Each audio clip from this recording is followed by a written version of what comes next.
আমি আমার দুটো বাচ্চাকে নিয়ে খুব কষ্টে আছি, এখানে খাওয়া পাইতেছি না, ওদের জন্য পানি পাইতেছি না, ওদের জন্য ভাই অচল হয়ে গেছে, ওর পা ভাঙিয়েছে, আমার বাবা মা সবাই বন্যার পানিতে সবাই ডুবে অনাস্ত হয়ে গেছে। আমার শ্বশুর শাশুড়ি বন্যায় ভাসি ভাসি ওদেরকে দেখার জন্য আসছে। আমার কষ্ট আর এখানে পারতেছি না, আমার মেয়ে একদিন চোখ মেলতেছে না, আমি ওদেরকে নিয়ে কি করবো কিছু বুঝতে পারতেছি না। আমি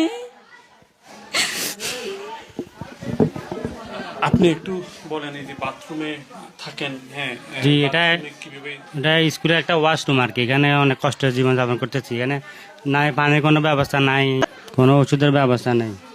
আমার দোনোটা বাচ্চা অসুস্থ হয়েছে আজকে 3 দিন। দর্শক, ফেনীর ফরিদপুর থেকে পানি নামতে শুরু করেছে, তবে পানি নামার সাথে সাথে শিশু মৃত্যুর হারও বাড়ছে।